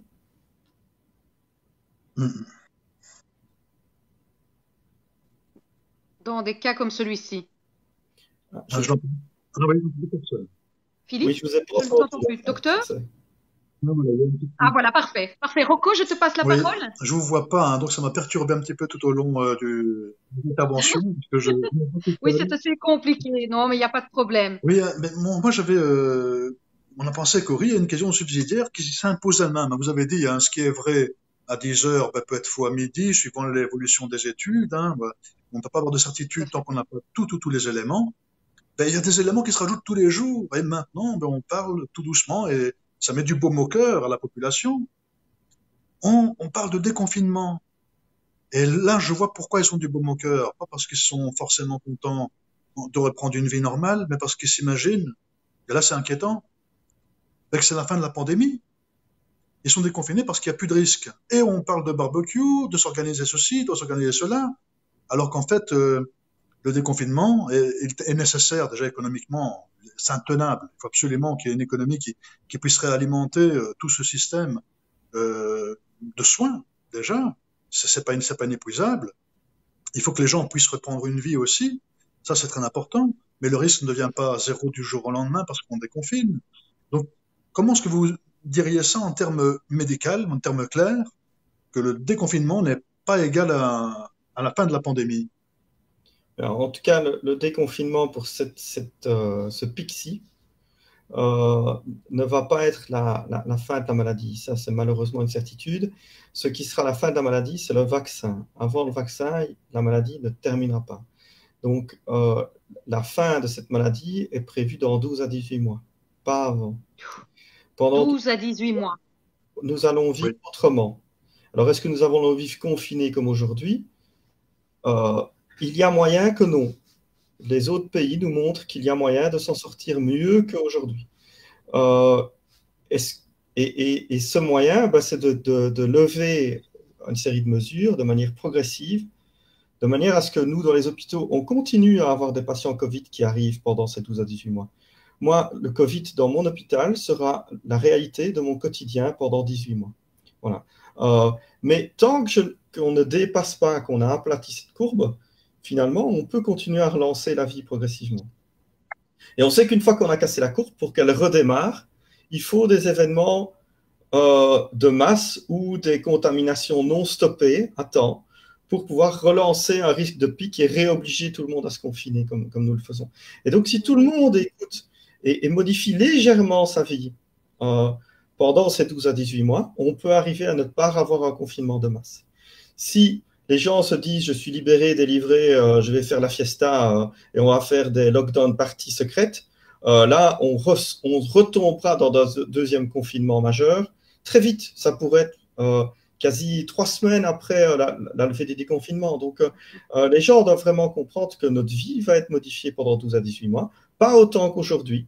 Et plus on respecte les règles qu'on va nous appliquer, plus on a de chances d'avoir progressivement une levée d'une règle, puis l'autre, puis l'autre, puis l'autre, puis l'autre, et pour arriver à un truc très proche de ce que nous vivions avant, mais pas tout à fait ce que nous vivions avant. Je pense que les dernières choses qui vont être confinées, qui vont être levées, par exemple, c'est les fêtes de masse. Je pense que Werther, on ne verra pas un festival rock avant 18 mois, avant le vaccin. Voyager à l'étranger pour des vacances, pas pour des raisons professionnelles, c'est quelque chose qui potentiellement pourrait rester interdit pendant aussi une année. Voilà. Est-ce que vraiment, si c'est juste ça le prix à payer, plus de concerts et plus de vacances à l'étranger pendant 1 an, dans une vie de 80 ans, est-ce que vraiment c'est un prix lourd à payer pour éviter 6 semaines de reconfinement où on arrête tout? Moi, je pense que je n'ai aucun doute que c'est acceptable. Alors après, il y aura des mesures. La difficulté, c'est qu'aujourd'hui, personne ne connaît le bon combo de mesures pour arriver à éviter le pic. Donc, on va faire des essais-erreurs. On va voir les remontées d'admission. Et en fonction des essais-erreurs, on va voir si cette mesure était une bonne ou une mauvaise. Finalement, c'est comme ça qu'on va faire. Hein. Il n'y a pas de recette magique. On sait que ce qui a l'air de marcher, c'est de pister les gens qui ont été malades et d'envoyer des SMS à tous les gens qui potentiellement étaient en contact avec cette personne malade dans les 4 jours qui suivent. Donc, vous croisez un mec qui tousse dans le supermarché. Le lendemain, vous allez recevoir un SMS en disant « Attention, le type qui toussait à côté de vous, il est malade. Confinez-vous pendant 14 jours, mais juste vous, pour éviter de le filer aux autres. » Et ça, apparemment, ça marche. Donc, c'est faire ce genre de choses qu'on va évoluer. Et probablement qu'on va aussi dire aux personnes âgées que les visites dans les maisons de repos, c'est fini pour 12 à 18 mois. Et que ce sera le prix à payer pour que toute la population active puisse reprendre le travail et puisse avoir des revenus suffisants pour pouvoir payer justement la maison de repos à cette personne âgée. Donc voilà, c'est probablement ça qui va arriver. Mais une vie 100% normale avec des grosses fiestas et tout ça, je crains qu'avant le vaccin, on n'y ait plus droit à cause de cette maladie, pas à cause du gouvernement. Donc cette maladie a vraiment chamboulé notre vision, notre monde en fait, voilà, notre société. On n'y était pas préparé en tout cas, docteur. Hein. Alors personne n'y était préparé, y compris le monde médical. Pourtant, je vous dis, moi, on m'a enseigné dans les cours que une infection virale allait décimer une grande partie de la population dans les 30 prochaines années. Donc nous, on le savait. Et l'OMS le savait, elle a écrit depuis des années. Hein. Ça fait 10 ans que l'OMS écrit que le marché de Wuhan est une véritable bombe pour l'humanité entière. Bill Gates, il y a 8 ans, a dit que le plus grand danger n'était pas le terrorisme, mais les virus respiratoires, à cause d'un groupe d'experts qui payent très cher, d'experts médicaux. Donc, tout le monde le savait. Ça va changer notre vie, oui. En tout cas, ça va changer 12 mois de notre vie, hein, parce qu'il faut quand même relativiser. Alors 12 mois c'est long, mais sur une vie, je vous dis, il faut quand même réfléchir à ce que c'est. Maintenant, si ça peut changer les comportements à long terme et certains comportements absurdes que nous avons tous, moi finalement, ces 6 semaines de confinement, elles m'ont refait prendre la réalité que j'ai des enfants et que par mon métier, je les priorisais en dessous de mon métier. Est-ce que je fais bien? C'est ce genre de questions. Je ne suis pas dérangé d'être secoué dans mon quotidien. Si c'est ce genre de questions, si c'est m'empêcher d'avoir une vie sociale, alors oui, là, ça me révolte, comme tout le monde. Et donc, il va falloir réfléchir aux priorités dans la vie. Finalement, on devrait tous le faire à un moment donné dans la vie. Et je crois que tout humain, à un moment donné, refait le point sur sa vie. On voit beaucoup de gens qui changent de carrière brutalement à cause de ça. Il y aura, dans cette crise, il y aura d'horribles choses, de très mauvaises choses en masse, et je ne peux que les regretter. Mais moi, j'espère qu'on va pouvoir en tirer chacun un peu de bien pour sa vie personnelle. Regagner la santé, déjà, c'est un très bon point. Oui. Moi, j'avais une petite question qui m'est arrivée entre-temps, docteur, je me permets de l'ajouter. Alors, elle m'est arrivée de plusieurs médecins, cette question. Ils me demandaient, en fait, vous, par rapport à la position de la PSIM sur le numerus clausus aujourd'hui, Est-ce que cette position sur le numerus clausus que vous défendez quand même avec la PSIM, est-ce que vous allez revoir la copie ou pas dans le futur par rapport à ce qui se passe? Est-ce que ce qui se passe, cette situation aujourd'hui, va influencer effectivement la sensibilité de la PSIM au niveau du numerus clausus en médecine en Belgique? Alors, c'est une réflexion qu'on avait déjà avant l'épidémie. On était déjà en train de réviser notre copie avant ça. C'est une problématique complexe parce qu'on a certaines spécialités où les jeunes médecins qui sortent aujourd'hui en Belgique ne trouvent pas de travail en Belgique. C'est une réalité dans certaines spécialités, alors que dans d'autres, effectivement, il y a des pénuries et qu'on fait venir des médecins de Roumanie pour venir travailler sur le territoire belge, alors qu'il y a des jeunes qui ne rêveraient que de cette carrière et qui n'ont pas accès. Donc, c'est une injustice totale par rapport aux jeunes. Hein. Donc, nous sommes demandeurs d'avoir une réflexion globale là-dessus et de réfléchir au numerus clausus. Il faut pouvoir permettre que tout le monde puisse faire la médecine et la spécialité de son choix. Ça, c'est une de nos demandes, mais il faut aussi pas piéger ces jeunes et qu'au bout de 6 années d'études universitaires, on leur dise qu'ils doivent aller en Suisse pour trouver un travail parce qu'on n'en veut pas ailleurs en Europe parce qu'il y en a trop.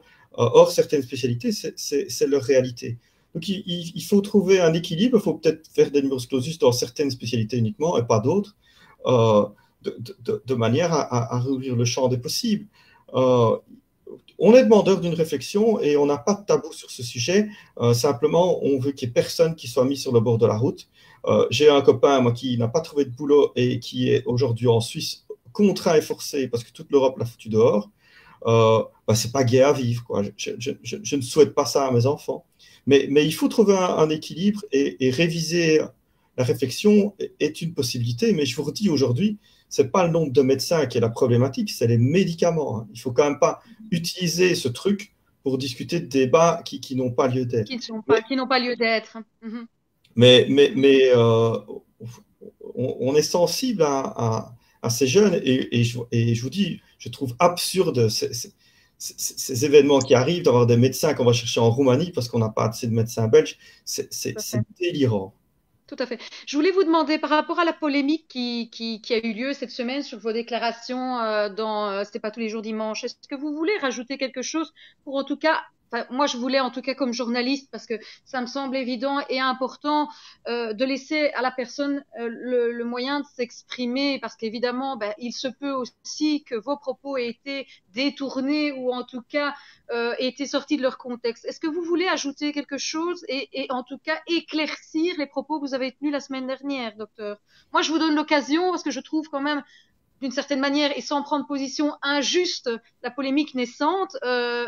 En tout cas, voilà, je pense qu'on est vraiment dans une configuration de médecine de guerre où des choix immanquablement devront être faits, mais pas seulement au niveau de la médecine, aussi au niveau politique. Il y a des choix qui sont faits en ce moment.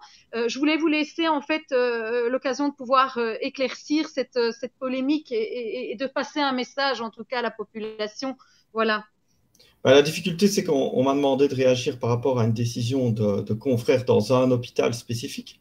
On avait évidemment eu la malveillance de ne pas m'informer que j'allais être interrogé sur le sujet, de manière à ne pas me permettre de prendre contact avec les médecins de cet hôpital pour essayer d'avoir leur point de vue. Je trouve que travailler à charge et à décharge est un minimum quand on a une éthique journalistique. Mais bon, ça c'est un autre débat. Et donc j'ai dû réagir à chaud sur des informations de la famille qui étaient choquantes pour moi comme pour tout le monde. Alors, là où je ne connaissais pas l'âge de la personne, je ne connaissais pas sa situation, je ne connaissais rien. Ce que j'ai répondu, c'est qu'il y a effectivement toutes les sociétés de médecine à travers l'Europe maintenant et à travers le monde sont en train de mettre des critères pour prioriser les admissions dans le... C'est le cas en Belgique, en Italie aussi, hein, c'est le cas en Italie. Voilà. Dans le cas où on aurait des moyens qui viendraient à manquer, que ce soit des respirateurs ou des médicaments, et qui feraient qu'on ne sache plus soigner tout le monde. Alors il faudra bien faire un choix. Et ce choix, la priorité sera à celui qui aura le plus de chances de survivre à l'épisode aigu. Alors dans ce choix, effectivement, il y a pour les personnes de plus de 75 ans le niveau de dépendance. Et ça, en même temps sur RTL, on sait qu'on a 20 secondes pour répondre, pas plus, hein, donc c'est difficile d'avoir débat. Je me suis concentré sur ce niveau de dépendance parce que sur la majorité des gens que nous admettons aux soins intensifs, qui sont des patients de plus de 75 ans, c'est ce niveau de dépendance qui va être vraiment le critère de choix. Donc, c'est le fait d'être grabataire ou non, d'avoir besoin de quelqu'un pour ses soins de tous les jours. En dehors de ces patients de plus de 75 ans, ce niveau de dépendance n'est pas utilisé, mais par contre, nous utilisons la présence de maladies graves ou pas chez la personne qui pourrait limiter ses chances de survie. Dans les maladies graves, effectivement, le fait d'avoir des séquelles neurologiques graves qui entraînent une grosse dépendance est un facteur qui est corrélé à la mortalité. Donc, on a plus de chances de mourir lorsqu'on est avec des séquelles neurologiques tellement graves qu'on ne sait pas interagir et qu'on est à risque d'avoir des pneumonies et des escarres, etc. Les gens qui suivent des handicapés graves connaissent tous ces risques et qui savent que c'est un risque de mortalité, savent que l'espérance de vie est diminuée par ces choses-là. Mais donc, ce sera lié pas au niveau de dépendance, mais au niveau de sévérité des maladies que le patient présente déjà. Si on nous donne les médicaments pour soigner tout le monde, on soignera tout le monde. Moi, je ne demande, et mes confrères ne demandent que ça. Et dans l'hôpital qui a été incriminé dans le journal, il y a des patients qui ont des maladies de type autisme qui sont pour le moment aux soins intensifs et qui ont été acceptés. Donc, il ne faut pas leur faire de procès non plus à cet hôpital, ce qui a été fait par le journaliste et qui a été fait par aussi la presse écrite. Parce que ces gens, pour le moment, ils respectent les critères éthiques. Simplement, ils ont l'honnêteté de dire que si on continue à ne pas nous livrer les médicaments, ils vont devoir être plus drastiques dans leur choix et que l'accumulation des maladies que le patient présente avant d'arriver va entraîner qu'il pourrait avoir moins de chances de survie et que dans ces conditions-là, on donnera priorité aux gens qui ont plus de chances de survie. Moi, je préfère entendre ça que de dire « Ah ben, vous savez, il n'a aucune chance de survie, mais il s'appelle Michael Schumacher, alors on va l'admettre. Et par contre, la personne de 40 ans, elle, on ne va pas l'admettre puisque c'est lui qui va avoir le lit. » Pour moi, ça me paraît beaucoup plus choquant. Mais effectivement, on ne m'a pas laissé ni le temps et on ne m'a pas laissé l'occasion d'étudier le dossier avant, de manière à pouvoir donner la réponse la plus adaptée. Et ça a entraîné de l'émotion et j'en suis bien triste. J'ai lu des témoignages aussi de gens sur Twitter qui ont eu des difficultés après mon témoignage. Et sincèrement, ce n'était pas l'objectif. Mais voilà, je me suis effectivement laissé piéger à une certaine volonté de sensationnalisme. Ok, d'accord. Je voulais juste vous demander une petite question personnelle, puis on va en terminer là. Pourquoi avoir choisi les soins intensifs dans la pratique médicale? Qu'est-ce qui vous a poussé à choisir les soins intensifs? En fait, j'aspirais à ce que mon métier soit autre chose qu'un métier et j'aspirais à trouver un sens à ma vie et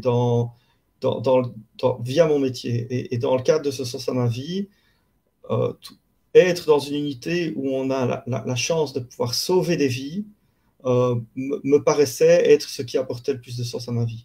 Alors, c'est un métier difficile, c'est un métier par moments horrible, mais si on se concentre sur ceux qu'on a sauvés et pas ceux qu'on a malheureusement perdus, c'est un métier qui apporte une richesse énorme et qui nous rappelle tous les jours la valeur d'une vie humaine, quelle qu'elle soit. Ok, docteur, merci beaucoup pour votre présence et toute votre expertise ici partagée avec nous à l'occasion de nos carnets de crise. Je rappelle aussi que nous poursuivons un appel à la solidarité pour un hôpital italien. C'est l'hôpital de Santa Trinita de Borgomanero dans le nord de l'Italie. On a débuté ça avec on va dire une solidarité citoyenne en Belgique. Donc, on continue jusque demain l'appel aux dons avec la banque. Nous clôturerons demain cet appel aux dons. Docteur, en soutien à vos collègues italiens qui vivent cette crise depuis plus de 2 mois, est-ce que vous pourriez aussi, vous aussi, en conclusion à cette transmission, adresser un bref message pour en appeler aux dons pour ce petit hôpital que je rappelle se trouve dans le nord de l'Italie et est vraiment une situation extrêmement critique. Mais avant tout, je voulais vous remercier. Vous êtes un peu un général de guerre et vous êtes nos soldats pour l'instant. Merci d'être là, en tout cas. Merci, docteur. Merci, docteur. Et oui, je ne peux que confirmer l'appel aux dons. Vous avez vu, même les hôpitaux belges font des appels aux dons. La situation en Italie est largement pire que chez nous. En plus, là, le personnel a encore moins de protection que nous. Il y a plus de 100 médecins qui sont morts du Covid-19 depuis le début de l'épidémie en Italie. Donc, c'est une véritable horreur qui se passe là. Et effectivement, je pense que si l'Europe était bien faite, on devrait tous être solidaires et on ne devrait pas lancer ce type d'appel aux dons. Mais malheureusement, ce sont des appels qui demeurent indispensables aujourd'hui. Merci à vous en tout cas pour l'émission. Tout à fait. Incroyable. La solidarité citoyenne. Merci beaucoup, docteur, en tout cas, pour votre honnêteté, votre présence aujourd'hui sur Bruxelles Média le Moitine. Au revoir à tous. Salut Rocco. Merci pour ta collaboration encore une fois. Et on se retrouve très bientôt pour une prochaine interview. Salut les gars. Bonne journée.